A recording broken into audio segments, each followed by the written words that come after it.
Hello guys, welcome to the maths. Chapter है हमारा perimeter and area, NCERT class 7 exercise 11.2 के आ गए हम बेसिक्स पे। तो बच्चों, पहले वाली जो बेसिक्स की वीडियो थी उसमें मैं सिर्फ आपको ट्राइंगल के बारे में बता पाया था। अब हम जो बेसिक्स करेंगे वो हमारा है पैरेललोग्राम। तो बच्चों, पैरेललोग्राम के बारे में मैंने आपके सामने डायग्राम बना रखा है। मैं आपको कुछ पैरेललोग्राम के बारे में कुछ बातें बताता हूं। बेटा, पैरेललोग्राम की ना अपोजिट साइड एकदम रेक्टेंगल की तरह देखो। पैरेललोग्राम की एक साइड है ए बी, बेटा ए से लेकर बी, एक ये साइड है और एक साइड है डी सी। ये आमने सामने वाली साइड आपस में बराबर है, ठीक है। ये वाली साइड और ये वाली साइड बराबर होगी, देखो इसमें भी दो टिक और इसमें भी दो टिक, ठीक है।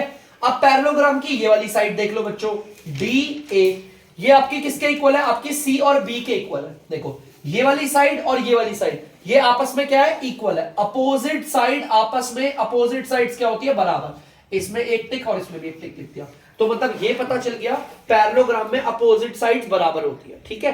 अब दिखाता हूं मैं आपको एंगल। जैसे कि पैरेललोग्राम में चार एंगल है। एक तो एंगल ये रहा, एक एंगल ये रहा, एक एंगल ये रहा और एक बच्चों एंगल ये रहा। ये वाला एंगल जो है ना बच्चों, ध्यान से देखना, ये वाला एंगल वो इस वाले एंगल के बराबर है। मतलब पैरेललोग्राम में अपोजिट एंगल, आमने सामने वाले एंगल भी बराबर होते हैं। ये वाला एंगल जो है वो इसके बराबर है बच्चों, और ये वाला जो एंगल है वो अपने सामने वाले एंगल के बराबर है, ठीक है।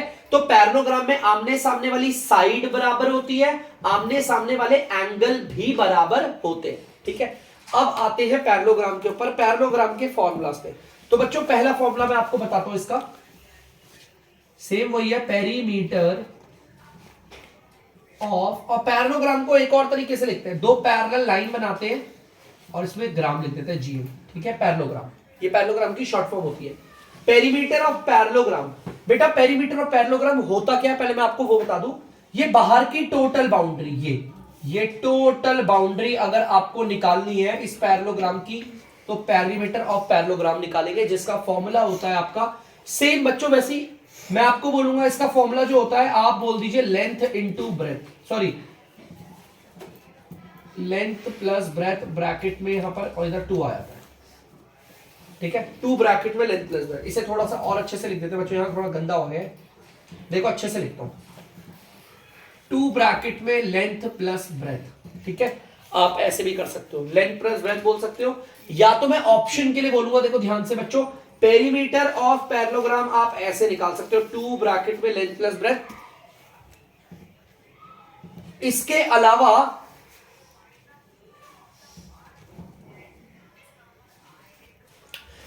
अलावा एक और फॉर्मूला है, आप इसको यूज ना करने के इसको भी कर सकते हैं, first side plus second side plus third side plus fourth side. आप पहली साइड और दूसरी साइड, तीसरी साइड और चौथी साइड, इन सबको जोड़ सकते हो, इससे पेरीमीटर आता है, ठीक है। अब बच्चों आगे बताता हूं आपको इसका एरिया निकालने का फॉर्मूला। Area of parallelogram. बेटा, एरिया ऑफ पैरेललोग्राम का मतलब होता है ये अंदर का पूरा पार्ट, ये निकालना है, पूरा अंदर का पार्ट निकालना, इसे कहते हैं एरिया ऑफ पैरेललोग्राम। और इसको निकालने का फॉर्मूला होता है बच्चे आपका बेस इनटू में हाइट, ठीक है। इसका फॉर्मूला होता है बेस इनटू में हाइट। अब दिक्कत है सर हाइट कौन सी है? मैंने आपको ट्राइंगल में पढ़ाया था बच्चों, हाइट का मतलब वो सीधी लाइन जो एकदम स्ट्रेट हो, और हमें कैसे पता चलता है वो स्ट्रेट है? उस पे 90 डिग्री का साइन होता है। देखो ध्यान से, डीई, ध्यान से देखना बच्चों, इस डीई को अगर आप इस डीई को बोलोगे तो मैं इस डीई को हाइट बोल रहा हूं, क्यों? क्योंकि इस पे 90 डिग्री का साइन है, इसका मतलब एकदम सीधी है, ठीक है। और हाइट जिसके ऊपर भी आता है, ये डीई किसके ऊपर आ रहा है? एबी के ऊपर आ रहा है ना, डीई एबी पे आ रहा है, तो एबी आपका बेस हो जाएगा, बी फॉर बेस, ठीक है। तो याद रखना हाइट क्या होती है? जो 90 डिग्री पे बनी होती है, और बेस जिसके ऊपर हाइट आ रही है, एबी पे आ रही है ना बच्चों हाइट, तो एबी हमारा बेस होगा, ठीक है। तो यहां पर हमारा छोटा सा था पैरेललोग्राम का टॉपिक, ठीक है। तो अब बच्चों जल्दी से आप लोग इसे नोट डाउन कर लीजिए, बढ़ते हैं हम लोग एक्सरसाइज की ओर। तो बच्चों आप लोग देख सकते हैं एक्सरसाइज 11.2 का क्वेश्चन नंबर 1 स्टार्ट हो गया। तो चलिए बच्चों देखते हैं क्वेश्चन नंबर 1 क्या कह रहा है। Find the area of each of the following parallelogram. आपको हर एक पैरेललोग्राम का एरिया निकालना है बच्चों। पैरेललोग्राम दे रखा है हमारा, ठीक है, ये पूरा का पूरा पैरेललोग्राम है। और अगर किसी को दिक्कत है सर ये बीच में से लाइन क्या जा रही है, बच्चों एक कोने से सामने वाले दूसरे कोने तक जो लाइन जाती है उसे डायगोनल कहते हैं। मैं लिख भी देता हूं, ये डायगोनल है, आप इसको सिर्फ इग्नोर कीजिए, ठीक है। हमें इसका एरिया निकालना है, तो ध्यान से देखना इसका एरिया हम कैसे निकालेंगे। पहले मैंने आपको पैरेललोग्राम के बारे में कुछ बताया था। पैरेललोग्राम की अपोजिट साइड बराबर होती है। अगर ये 7 सेंटीमीटर है तो ये वाला भी 7 सेंटीमीटर होगा, बस बहुत है, ठीक है। और आपको पता है ये हाइट है, हमें कैसे पता है ये हाइट है? आपको पता होना चाहिए हाइट क्या है। जो भी आपकी 90 डिग्री वाली लाइन होती है ना सीधी, इसे बोलते हैं हाइट।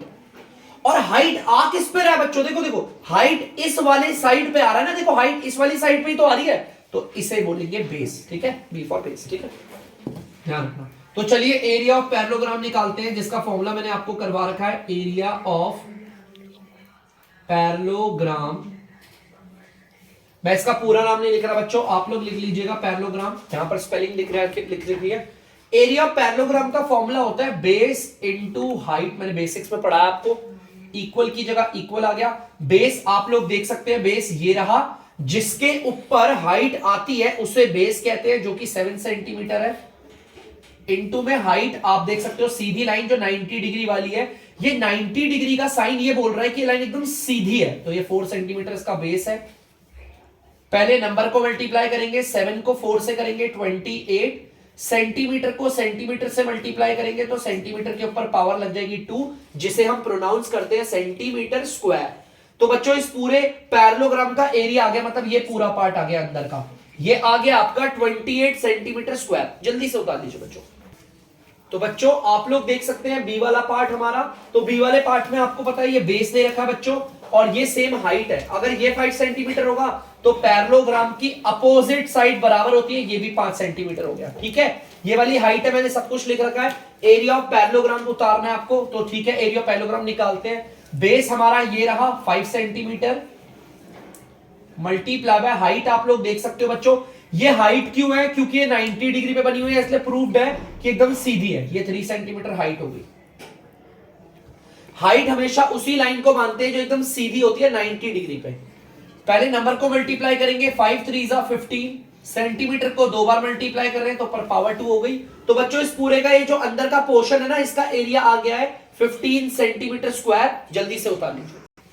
तो बच्चों आप लोग देख सकते हैं सी वाला पार्ट, ये भी एक पैरेललोग्राम है हमारा। तो चलिए देखते हैं पैरेललोग्राम में आपको पता है इस वाली लाइन को, जो सीधी लाइन दिख रही है आपको बच्चों, इसे हाइट बोलेंगे। आपको पता होगा हाइट क्यों? क्योंकि ये 90 डिग्री पे बनी हुई है, इसका मतलब ये सीधी है। ये तो हमारी हो गई है हाइट, और हाइट जिसके ऊपर आ रहा है ना बच्चों, इस वाली साइड के ऊपर, इसे बोलेंगे बेस। तो चलिए एरिया ऑफ पैरेललोग्राम निकालने का फॉर्मूला यही होता है, बेस इनटू हाइट। तो जल्दी से इस फॉर्मूले को अप्लाई करते हैं, इक्वल की जगह पर इक्वल। बेस आप देख सकते हैं 2.5 सेंटीमीटर, मल्टीप्लाई बोला है, मल्टीप्लाई बना दिया। फिर हाइट लिखनी है, हाइट है आपकी 3.5 सेंटीमीटर। अब बहुत बच्चों को ना ये डेसिमल मतलब ये पॉइंट वालों में मल्टीप्लाई करने में दिक्कत होती है ना, तो मल्टीप्लाई करते वक्त पॉइंट को भूल जाओ। ये 25 है और ये 35 है, तो देखिए ध्यान से, ये आ गया आपका 75 और 75 7 5 87, ये आ गया कुछ 875 आ गया हमारा आंसर, ठीक है। मैंने इन्हें मल्टीप्लाई करा तो आप देख सकते हो 875 आया, ठीक है। तो चलिए देखते हैं अब 875 आया तो कैसे करेंगे इसे। मैं आंसर को लिख देता हूं 875, ठीक है। यहां पर एक डिजिट के बाद पॉइंट है और यहां पर भी एक ही डिजिट के बाद पॉइंट है, तो टोटल हो गया 2। तो बच्चों 1 2 डिजिट के बाद पॉइंट लगा देंगे। सेंटीमीटर को सेंटीमीटर से मल्टीप्लाई किया तो हो गया सेंटीमीटर स्क्वायर, ठीक है। तो ध्यान से देखना बच्चों, इस तरीके से हमारा आंसर आ गया। हम डेसिमल वालों को जब भी मल्टीप्लाई करते हैं तो पॉइंट को भूल जाओ, एंड में जो भी आंसर आता है तो पॉइंट्स कितने डिजिट के बाद है उन्हें काउंट करके आंसर पे लगा देते हैं। यहां पर एक डिजिट के बाद पॉइंट था, यहां पर भी एक डिजिट के बाद पॉइंट था, टोटल 2 हो गए ना बच्चों, तो 2 डिजिट के बाद पॉइंट लगा दिया, बाकी सब सेम है। जल्दी से इसे उतार लीजिए आप लोग। तो बच्चों आप लोग देख सकते हैं डी वाले पार्ट में भी पैरेललोग्राम बना रखा है हमारा। तो यहां पर बेस और हाइट को पकड़ते हैं। देखो ध्यान से, हाइट दिख गई होगी आपको, ये सीधी लाइन आ रही है। ये मुझे कैसे पता चला हाइट है? क्योंकि इसमें 90 डिग्री का साइन है, इसका मतलब ये हाइट है। तो चलो ठीक है, हाइट पता चल गई। अब हाइट किस पे आ रही है? देखो ध्यान से बच्चों, हाइट इस वाली साइड पे आ रही है। हमारी जो पैरेललोग्राम की ये वाली साइड है ना, हाइट इसी के ऊपर आ रही है ना, तो ये बेस है, ठीक है। तो बेस हमें पता चल गया 5 सेंटीमीटर, मल्टीप्लाई हाइट आपकी पता चल गई 4.8 सेंटीमीटर। दोबारा पॉइंट आ गया, कोई दिक्कत नहीं, मल्टीप्लाई करते वक्त पॉइंट को भूल जाओ, ये 48 है, 48 को 5 से कर लो, आपको पता है 240 आ जाता है। ठीक है, आंसर 240 आ गया, तो जल्दी से यहां पे लिख दो 240। अब देखो पॉइंट कितने डिजिट्स के बाद है, यहां पर तो एक डिजिट्स के बाद है और यहां पर तो कोई दिक्कत नहीं, पॉइंट नहीं है, तो सिर्फ एक ही डिजिट के बाद पॉइंट लगाना है, तो एक डिजिट के बाद पॉइंट लगा दिया। ठीक है, सेंटीमीटर को सेंटीमीटर से मल्टीप्लाई करोगे, सेंटीमीटर स्क्वायर हो गया। अगर कभी पॉइंट और पॉइंट के आगे सिर्फ 0 0 आ रही है तो पॉइंट को भी हटा देना, 0 को भी, क्योंकि उसकी कोई वैल्यू नहीं होती। क्या आ गया 24 सेंटीमीटर स्क्वायर। तो बच्चों इस पूरे के पूरे पैरेललोग्राम का जो एरिया है ना वो 24 सेंटीमीटर स्क्वायर है, जल्दी से उतार लीजिए। तो बच्चों आप लोग देख सकते हैं ई वाले पार्ट में भी हमें पैरेललोग्राम दे रखा है, आपको पता है ये हमारी हाइट है, क्योंकि 90 डिग्री पे बनी हुई है तो सीधी लाइन मानी जाएगी, ये हाइट है। और हाइट हमारी कौन सी साइड पे आ रही है, इस वाली साइड पे आ रही है ना हाइट, तो ये हमारा क्या होगा, बेस। तो चलिए बच्चों देखते हैं, बेस हमारा है 2 सेंटीमीटर, मल्टीप्लाई की जगह मल्टीप्लाई, हाइट आप देख सकते हैं 4.4 सेंटीमीटर। मल्टीप्लाई करते वक्त बच्चों पॉइंट को भूल जाइए, यहां पे 2 दिख रहा है, यहां पर 44 दिख रहा है, मल्टीप्लाई करके आएगा 88। अब बच्चों ध्यान देना, यहां पर कितने डिजिट के बाद पॉइंट है, एक डिजिट के बाद पॉइंट है, और यहां पर कितने डिजिट, यार यहां तो कोई पॉइंट ही नहीं है, कोई बात नहीं, तो हम एक डिजिट के बाद लगा देंगे पॉइंट। तो बच्चों एक डिजिट के बाद पॉइंट लगा दिया, सेंटीमीटर को सेंटीमीटर से मल्टीप्लाई करेंगे तो आ जाएगा सेंटीमीटर स्क्वायर। तो इस पूरे के पूरे पैरेललोग्राम का ये जो अंदर का एरिया ये आ गया है कितना, 8.8 सेंटीमीटर स्क्वायर। तो बच्चों जल्दी से उतार लीजिए। तो बच्चों आप लोग देख सकते हैं क्वेश्चन नंबर 2 मैंने उतार दिया बोर्ड पे। क्वेश्चन नंबर 2 को पहले पढ़ते हैं। Find the area of each of the following triangles. हमें सारे ट्राइंगल्स का एरिया निकालना है। तो बच्चों यहां पर ट्राइंगल दे रखा है, तो जल्दी से एरिया ऑफ ट्राइंगल का फॉर्मूला लिखते हैं पहले। एरिया ऑफ ट्राइंगल जिसका फॉर्मूला होता है बच्चों आपका 1/2 multiply by base multiply by height. ठीक है, तो चलिए इस फॉर्मूले को अप्लाई करते हैं। इक्वल की जगह इक्वल, ये 1/2 आ गया। बच्चों इस बेस और इस हाइट को पता लगाते हैं। ये जो सीधी लाइन आ रही है ना बच्चों 90 डिग्री पे, इसलिए मैंने इसे सीधी बोला है। ये हमारी हाइट है 3 सेंटीमीटर, और हाइट हमारी आ किस पे रही है, इस वाली साइड के ऊपर आ रही है ना हाइट। हाइट जिस साइड के ऊपर आती है उसको हम बोलते हैं बेस। तो हमें बेस भी पता चल गया, हाइट भी। बेस हमारा 4 सेंटीमीटर है, मल्टीप्लाई बाय हाइट आप देख सकते हो 3 सेंटीमीटर है। बच्चों ये मल्टीप्लाई हो रहे हैं, ध्यान से सुनना है, मल्टीप्लाई हो रहे हैं। इनके नीचे अगर कुछ भी नहीं है तो 1 मान लो। ठीक है, बता रहा हूं, मल्टीप्लाई अगर हो रहे हैं तो एनआर और डीआर को कैसे भी काट सकते हो, कैसे भी। आप एनआर मतलब ऊपर वाले और नीचे वाले को काट सकते हो, देखो इसको और इसको काट सकते हो। ठीक है, ये जाता है 1 बारी पे और ये जाता है 2 बारी पे। सबको मैंने 2 के टेबल से काटा है। यार नीचे यहां पर भी 1 है, यहां पर भी 1 है, यहां पर भी 1 है, उनकी कोई वैल्यू नहीं होती, हटा दो। ऊपर वालों को मल्टीप्लाई करते हैं। 1 को 2 से मल्टीप्लाई करेंगे 2 ही आएगा, 2 को 3 से मल्टीप्लाई करेंगे 6 आएगा, सेंटीमीटर को सेंटीमीटर से मल्टीप्लाई करेंगे तो आएगा सेंटीमीटर स्क्वायर, क्योंकि यहां पर 2 है इसलिए पावर 2 लगा दिए।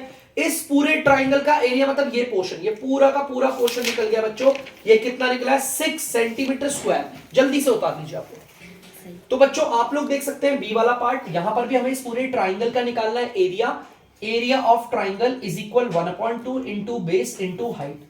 चलिए बेटा फॉर्मूले को अप्लाई करते हैं। 1/2 इंटू की जगह पर मैंने इंटू बना दिया, बेस और हाइट को पहचानते हैं। बच्चों ये जो सीधी लाइन जा रही है, मैं इसे सीधी क्यों कह रहा हूं, क्योंकि ये पे 90 डिग्री बना हुआ है, इसका मतलब ये सीधी है, ये हाइट है। और हाइट किसके ऊपर आ रही है, इस वाली साइड के ऊपर। देखो बच्चों ये वाली साइड है ना, हाइट इसी के ऊपर आ रही है ना, तो ये बेस है। ठीक है, बेस है आपका 5 सेंटीमीटर, फिर यहां मल्टीप्लाई है मल्टीप्लाई, हाइट आप देख सकते हो 3.2 सेंटीमीटर। बच्चों इसके नीचे कुछ नहीं था, मैंने 1 बना दिया। अब बड़ी ध्यान से सुनना, ध्यान से देखो, समझना कोशिश करना, आपको समझ में आना चाहिए, बहुत जरूरी है वो। ठीक है, यहां पर ये जो पॉइंट दिख रहा है ना बच्चों, ये पॉइंट नीचे जाकर बन जाता है। देखो ध्यान से देखो, एरोस को देखो, पहचानो। पॉइंट ऊपर है ना, पॉइंट नीचे जाकर बन जाता है बच्चों 1, बन गया 1। पॉइंट के बाद सिर्फ एक डिजिट है तो नीचे आ जाएगी एक 0। तो ये चीज को बड़ा अच्छे से ध्यान देना, मैं ऐसे कुछ नहीं छेड़ रहा यहां पर, मैं नीचे उतार देता हूं एक बार दोबारा से। 1/2 मल्टीप्लाई बाय 5 सेंटीमीटर, इसके नीचे कुछ नहीं है, 1 इंटू में 32 सेंटीमीटर हो गया, और ये आगे नीचे 10, क्योंकि पॉइंट तो नीचे जाकर 1 बन गया। पॉइंट के बाद एक डिजिट था, एक 0। अगर पॉइंट के बाद यहां पर 4 डिजिट होती, नीचे 4 0 बनाता। ठीक है, इस चीज को याद रखना, बहुत काम आता है। और अगर नीचे 10 आ गया मत काटना उसे कभी भी, छोड़ देना, बहुत सही रहता है नीचे 10। नीचे 10 छोड़ना बहुत सही रहता है, मत काटना। मैं आपको कॉम्प्लिकेटेड नहीं करूंगा, आपको बहुत आसानी तरीके से बता रहा हूं, मत काटना इसे, फायदे में रहोगे। ठीक है, तो चलिए देखते हैं और काटते हैं। ये देखो ये 2 और ये 32 कट रहा है, आपको पता ना मल्टीप्लाई हो रहे हैं, तो एनआर और डीआर कटते हैं चाहे कितने भी दूर क्यों ना हो। ये देखो 1 बारी पे और ये 16 बारी पे कटता है। ठीक है, कितनी बारी पे? 1 बारी पे 16। अब बच्चों ऊपर वालों को मल्टीप्लाई करते हैं। देखो 1 को 5 से करेंगे 5 आएगा, 5 को 16 से करेंगे आता है 80। ठीक है, सेंटीमीटर को सेंटीमीटर से करेंगे आएगा सेंटीमीटर स्क्वायर। अब नीचे वालों को मल्टीप्लाई करते हैं, 1 1 जा 1, 1 10 जा 10 आ गया। देखो बच्चों 0 से 0 कट रहा है, अगर आप ध्यान से देखोगे ये लास्ट की 0 से लास्ट की 0 कट गई। क्या नीचे 1 की कोई वैल्यू होती है? नहीं होती। तो हमारा एरिया निकल के तैयार हो गया 8 सेंटीमीटर स्क्वायर। इस पूरे ट्राइंगल का जो एरिया निकला है वो 8 सेंटीमीटर स्क्वायर निकला है। और एक चीज फिर से दोबारा रिपीट कर रहा हूं, अगर डीआर पे 10 आ जाए तो काटना हो तो इसे मत काटना, ये आसान रहता है, जल्दी से कर लीजिए। तो बच्चों आप लोग देख सकते हैं सी वाला पार्ट, अब ध्यान से सुनना, area of triangle is equal to 1/2 into base into height. चलिए फॉर्मूले को अप्लाई करते हैं, 1/2 की जगह 1/2, मल्टीप्लाई की जगह मल्टीप्लाई। अब बच्चों बेस और हाइट को यहां पर पता लगाते हैं। जो लाइन सीधी आ रही है, मैंने देखा यार ये लाइन सीधी है, कैसे पता चला? यहां पर 90 डिग्री का साइन है ना, देखो यहां पर 90 डिग्री का साइन है, इसका मतलब ये पूरी सीधी है। ये हाइट है बच्चों, मैंने इसे पकड़ लिया, ये हाइट है। और हाइट किसके ऊपर आ रही है बच्चों? इस वाली साइड पे आ रही है ना, देखो इस साइड के ऊपर आ रही है ना, भले बीच में ना आए, साइड में तो आ रही है ना इसके, देखो इसके ऊपर आ रही है, इस वाली साइड पे आ रही है। तो आपको पता है ये बेस है, तो बेस है आपका 3 सेंटीमीटर और हाइट है आपकी 4 सेंटीमीटर। इसके नीचे कुछ नहीं है 1, इसके नीचे कुछ नहीं है 1। आपको पता है फ्रैक्शन ये कटेंगी, देखो मल्टीप्लाई हो रही है ना, तो एनआर और डीआर ये सब कटते हैं, देखो एनआर डीआर कटते हैं, ये 1 बारी पे, ये 2 बारी पे। नीचे 1 ही है, उनकी कोई वैल्यू होती है? नहीं होती। तो ऊपर वालों को मल्टीप्लाई करेंगे, 1 को 3 से करेंगे 3 आएगा, 3 को 2 से करेंगे आएगा 6, सेंटीमीटर को सेंटीमीटर से करेंगे आएगा सेंटीमीटर स्क्वायर। तो बच्चों इस पूरे के पूरे ट्राइंगल का एरिया आ गया है हमारे पूरा का पूरा, अंदर का ये पूरा का पूरा एरिया है हमारा 6 सेंटीमीटर स्क्वायर। जल्दी से निकाल लीजिए। तो बच्चों आप लोग देख सकते हैं डी वाला ट्राइंगल। अब यहां पर ध्यान से देखना बच्चों, एरिया ऑफ ट्राइंगल का फॉर्मूला मैंने लिख दिया है, वैल्यू बिठाते हैं 1/2, मल्टीप्लाई की जगह मल्टीप्लाई। बच्चों यहां पर बेस और हाइट को पहचानना है। हाइट तो आपको पता है सीधी लाइन। एक मिनट बच्चों ध्यान से देखना, यहां पर मैं एक चीज उतारना भूल गया, I am really sorry for that. ये हमें पता चल गया ये जो लाइन आ रही है ना ये सीधी है, क्योंकि इस पर 90 डिग्री का साइन बना हुआ है। तो ये तो हमारी हाइट होगी, देखो मैंने हाइट की जगह पर लिख दिया 2 सेंटीमीटर। बेस क्या है? ये हाइट हमारी किसके ऊपर आ रही है? इस वाली साइड के ऊपर आ रही है ना, तो ये बेस है 3 सेंटीमीटर। इसके नीचे कुछ नहीं है 1, इसके नीचे कुछ नहीं है 1। आपको पता है ये फ्रैक्शंस आपस में मल्टीप्लाई हो रही है, तो एनआर और डीआर कैसे भी कट सकता है। तो यहां पर ये भी 2 के टेबल से, ये भी 2 के टेबल से 1 बारी पे गए। नीचे अगर 1 है उसकी कोई वैल्यू नहीं होती, ऊपर वालों को करते हैं मल्टीप्लाई, क्योंकि यहां देखो मल्टीप्लाई का साइन है। 1 को 3 से करेंगे आएगा 3, 3 को 1 से करेंगे आएगा 3, सेंटीमीटर को सेंटीमीटर से मल्टीप्लाई करेंगे सेंटीमीटर स्क्वायर। तो इस पूरे ट्राइंगल का एरिया आ गया बच्चों, पूरा का पूरा एरिया आया है 3 सेंटीमीटर स्क्वायर। जल्दी से उतारिए। तो बच्चों आई होप आप लोगों ने उतार दिया होगा। तो अब मैं करता हूं बच्चों इस वीडियो का एंड, और तब तक के लिए अगर आपको डीमैथ्स की वीडियो पसंद आ रही है तो वीडियो को लाइक करें, शेयर करें और चैनल को सब्सक्राइब करें। बाय।